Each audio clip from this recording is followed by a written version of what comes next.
What would be your first reaction if I told you there's a band that, as of this year, has been around for 68 years, has had over 50 band members, has gone by up to 17 different names, and one of the original members is still in the current lineup? Nope, not the Rolling Stones. They're relative youngsters compared to this group. They've only been around for 59 years. This group shares a home state with the likes of Whitney Houston, Paul Simon, the Sugar Hill Gang, Frank Sinatra, John Bon Jovi, Bruce Springsteen. Yep, we're talking about New Jersey, and obviously the group we're talking about is Frankie Valli and the Four Seasons. It's all true, the original formation of the group was in 1953. Now, 68 years would necessitate some lineup changes, but the face of the group, Frankie Valli, is still touring with the band. They were absolutely one of the hottest acts in the 1960s, more than able to go toe-to-toe with the Beatles and the Beach Boys. Also, Frankie Valli, to this day, at age 87, remains a solo act, as well as with the current Four Seasons lineup. They were internationally famous, so no doubt they were successful. Yeah, they did have a bit of a dark side with mob connections, but this seemed almost benevolent. They had 12 top 10 hits in the US, 5 of those hitting number 1, and over 20 top 40 hits. So what more could be told about Frankie Valli and the Four Seasons proper that you didn't already know? Well, the fact that they recorded and released songs under pseudonyms doesn't come as a big shock to most. However, the amount of other group names, 17, and the amount of releases, now that might raise an eyebrow or two. Bands using a pseudonym when releasing songs was not uncommon. Reasons to do so were things like the songs were prohibited from being released under the formal band title, probably due to contractual constraints or artist label conflicts. So, a pseudonym would be chosen, and off they went. Using pseudonyms was also a way for groups to release songs that wouldn't interfere with any songs they may have already had on the charts under their formal band name. Hold that thought. Now, the more jaded among us might argue that the practice is merely window dressing, as well as a cash grab for the label. And they might be right. But it was a practice the Four Seasons employed, and they used it to varying degrees of success. In chasing down the information on these pseudonyms used by the Four Seasons, not much could be found on most of them. There were other names used prior to becoming the Four Seasons. The Romans, the Four Lovers, and the Varietones were a few names used first. Once they became established, and as the years passed, they would also be known as the Four Seasons, Frankie Valli and the Four Seasons, and the Four Seasons featuring Frankie Valli. I'm guessing the collective time spent on coming up with those distinctions was probably about 24 seconds. And there were also the misdirection pseudonyms that, on the surface, showed no association with the group. 3 of those pseudonyms are what's on the docket for this video. It's hard to pin down much information on 2 of the 3. I was able to find the songs they released, but really, not much else.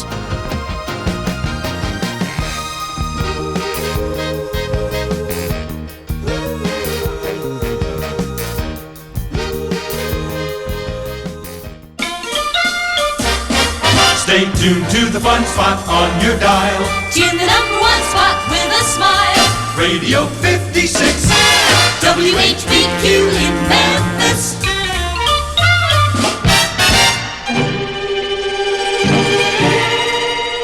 In 1961, the song Trance was released by, wait for it, Billy Dixon and the Topics. It was standard fare for the early 60s. Not much really made it stand out from other songs of the day. Late last night, strolling down the street. It was also, stylistically, a departure from the Four Seasons that we've come to know. And since the group name was also a product of the times, there were no red flags to make you stop and think any more about it. But if you really listen, you can hear the unmistakable voice of Frankie Valli, especially in the parts where it sounds like he's at a roundup. It's pretty odd. However, since the song was heard either on an AM radio or a jukebox, meant that it wasn't being heard in the highest of fidelity. So unless you actually focused on the song as it played, the fact that it was actually the Four Seasons went over most everyone's head. After all, Valli didn't use his trademark falsetto when recording the vocals for the song, so it was just another song on the radio. The B-side to Trance is the song I Am All Alone. Like Trance, it's pretty standard fare 461. Its sound and style are a bit closer to the Four Seasons, but still ambiguous enough to cause misdirection. I am all alone, so sad and lonely. Can't there be a girl who loved me only? As the song fades, we do hear some of that Frankie Valli falsetto, but nowhere near enough to really make you stop in your tracks.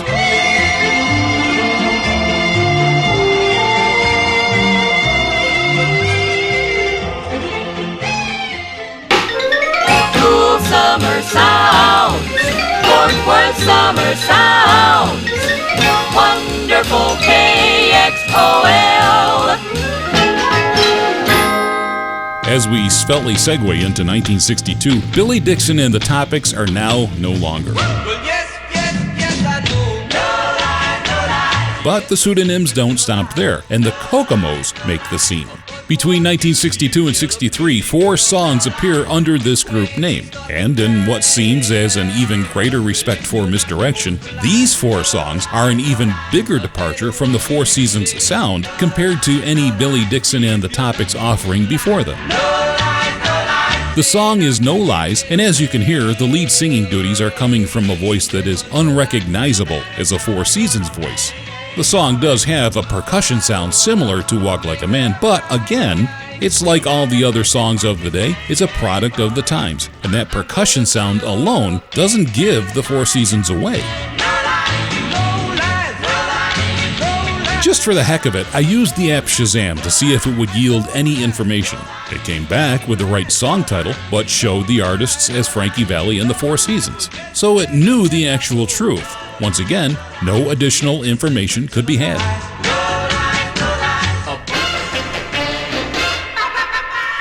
The waters muddy even further with the flip side of No Lies with the song Open House Party. A very generic sounding song from the early 60s that sounds like it could have come from any one of 24 groups.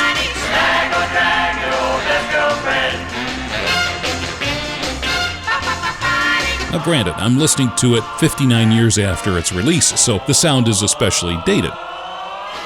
But if you're looking for a song that is 6 feet tall and 1 inch thick, the Kokomos have a song for you with Open House Party. Honestly, the song sounds more like a filler song for the multitude of beach movies made back in the day. The only redeeming quality, to me, is the horns. They don't save the song, but they're good enough to at least not inflict any more damage.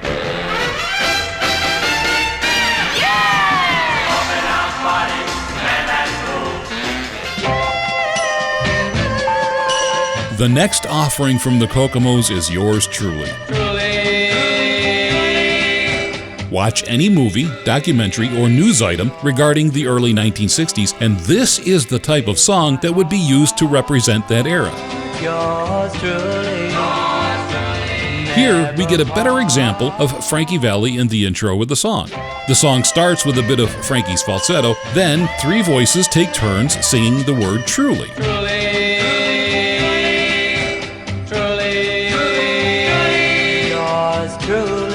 This song might have made you stop for a second right at the start and think, hey, the Four Seasons. But 6 seconds in, when the multiple Trulies begin being sung, the 3 voices are so generic that the idea quickly slips away.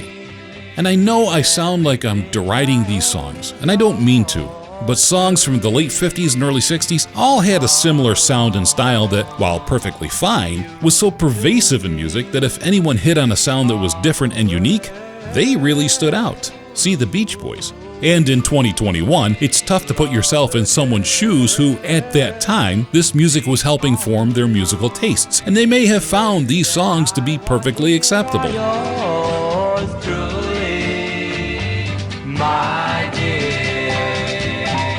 Yes. We all know copy and paste as current day terminology. If it were around in the early 60s, this next song, Mama's Boy, would be a perfect candidate for it. Take any pop song from the time, copy its style, and paste it into the lyrics of Mama's Boy, and you've got a song that is the very definition of a manila folder hung on a beige wall. Once again, we find ourselves getting just a taste of the Four Seasons in this offering. But the lead singer or singers are so unfamiliar, you immediately rid yourself of any notion it could be them. So with all this misdirection and ambiguity, how was anyone able to figure out that this was, in fact, the Four Seasons? Simple. The answer was hiding in plain sight. In poker, a person's tell is something they do, usually unconsciously, to indicate the relative strength of their hand. The Four Seasons and their record companies had their tell also. You just had to know where to look. So if anyone was really interested back then, all they needed to do was look on the record labels. They either said a Crew production or a Bob Crew production. Bob Crew being the Four Seasons producer, and he may have also been one of the many lead singers on some of these songs. So while you may not have known for sure, you could have rolled the dice and drawn a straight line from the label to the Four Seasons, and you'd have been right. These first two pseudonyms did a pretty good job of misdirection. The overall sound of each song may have given pause to a few, but in the end there was enough ambiguity applied to shake off any idea of the true identity of the group. And if that was the plan, well, good on them for pulling it off.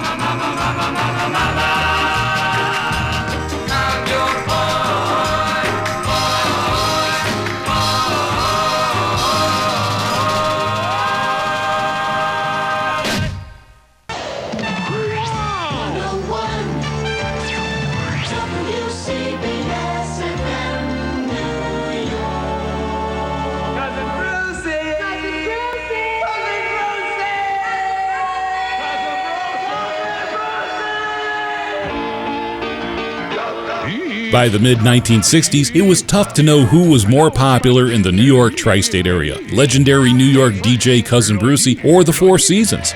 So it was only right that the forces combined and the group record the intro for his radio show.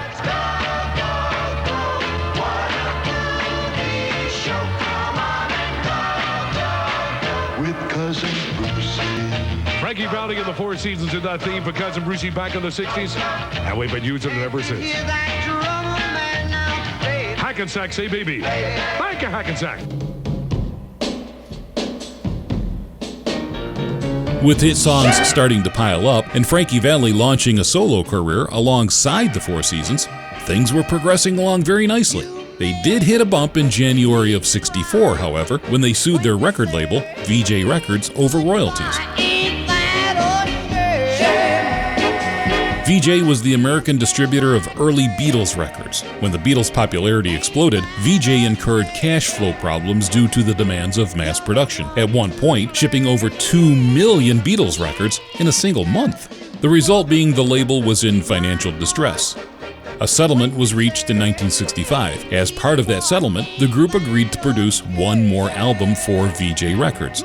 After that album was completed, the group was free to move on. And move on is what they did, signing with Philips Records.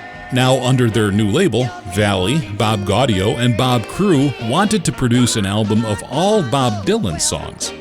Once that project was underway, it did take on a bit of a new direction to include songs by Burt Bacharach and Hal David. By this point, the Four Seasons were so popular that any pretense of a pseudonym was probably viewed as an inside joke. And what's probably the best example of this is their cover of Bob Dylan's Don't Think Twice. During the recording session, Frankie Valli was unhappy with how the vocals were turning out, so he decides to joke around and record it in falsetto. You can guess what happened next. Philips Records executives loved that falsetto version, so of course, it was released. However, the song couldn't be released as a Four Seasons record or a Frankie Valli solo record. So pseudonym number 3 was born, and Don't Think Twice was released in November of 1965 under the band name The Wonder Who, complete with a question mark.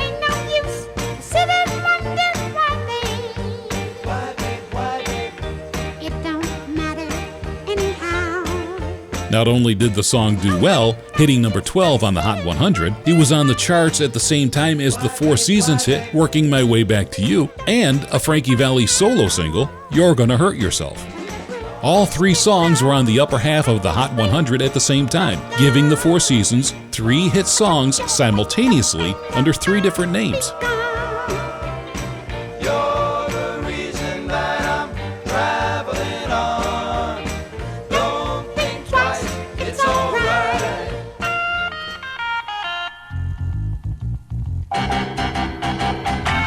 The B-side to Don't Think Twice is an instrumental titled Sassy. It's a respectable effort by the group that at least didn't drag down the chart performance of Don't Think Twice. So overall, a pretty good outcome for the release. The next single would enjoy no such luck.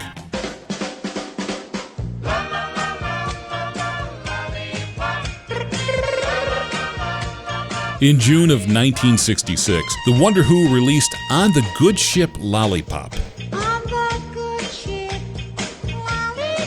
Now, if you're wondering, yes, the very same song made popular by Shirley Temple in 1934, as well as Rudy Valli in 1935. So, of course, the next question in your head is why?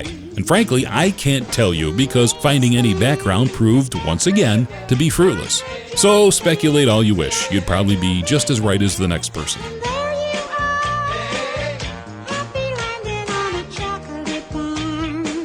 And as a big Four Seasons fan myself, honestly, it does not pain me to tell you this song is terrible. Frankie Valli's falsetto offering, while technically sound, just adds an unintended comic feel to the song. At least I hope it was unintended. If ever there was a time to be that fly in the wall, it had to be the A to Z process, concept to release of this song. The public was probably laughing too hard or too shocked to register an opinion. The song only got to number 87 on the Hot 100. Some look for glory, it's still the old story. The B-side to Lollipop was You're Nobody Till Somebody Loves You. Frankly, probably a more acceptable decision than Lollipop, given the type of direction the Wonder Who seemed to be going with their style. But the damage was done. The song barely found oxygen on the Hot 100, stopping at number 96. We all have decisions in our lives we wish we could do over. Given what little we know of why they decided to record and release these two songs, you've got to imagine they were wishing for a do-over on this. If not, then I'd really love to know what they were thinking.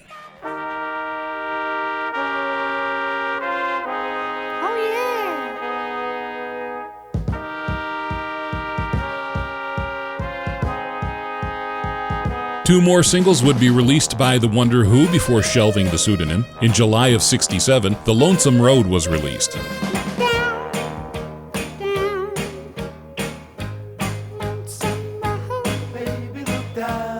Now, when compared to On the Good Ship Lollipop, this seemed like genius. I mean, after all, a song from the motion picture Showboat had to be a popular choice, no? No, The Lonesome Road was a brief flash on the charts, only reaching number 89. The other song was a cover of the Little Joe Cook and the Thrillers' number 22 hit from 1957, Peanuts. The path of this song is a bit more interesting. It was originally released by VJ Records in 1963 as a Four Seasons song. It was an A-side release with the B-side being the song Stay.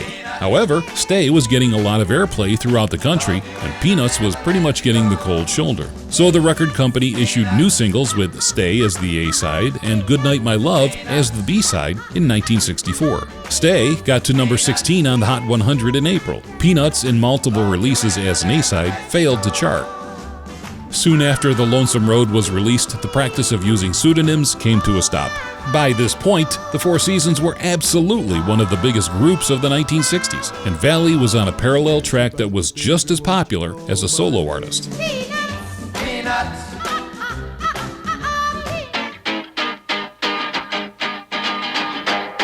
There were some member changes, most notably Mick Massey leaving and Joe Long stepping in at bass.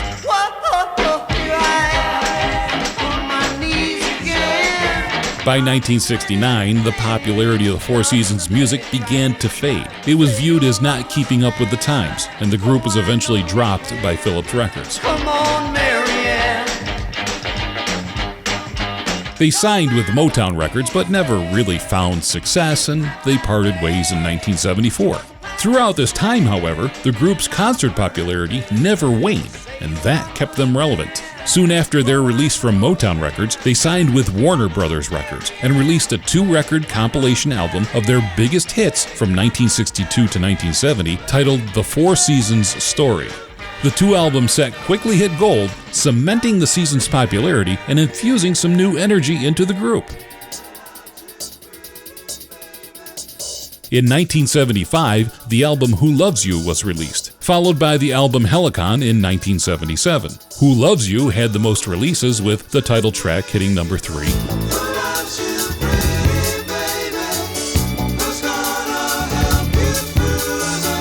Silver Star, not as popular, reaching only number 38, and the group's final number 1 hit, December 1963, Oh What a Night.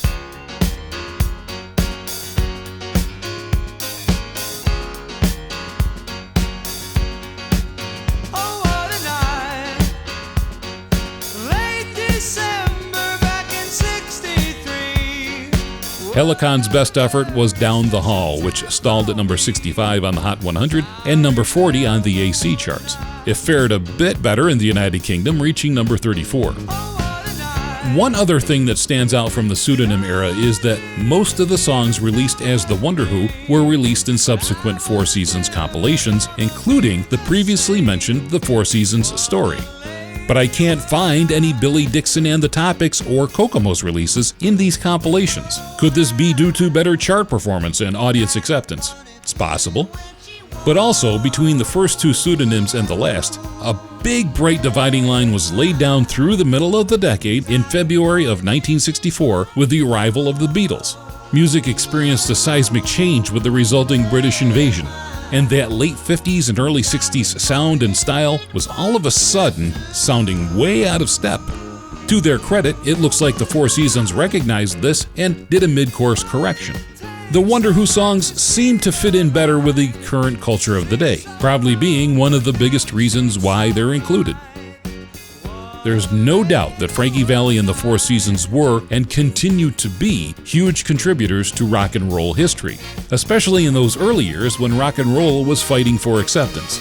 So, whether they went by Billy Dixon and the Topics, the Kokomos, the Varietones, Hal Miller and the Rays, the Wonder Who, and the Village Voices, all actual group names, this lesser-known chapter of a very popular group and their pseudonyms adds some flavor to that history, and it can be a pretty pleasant rabbit hole diversion. Usually.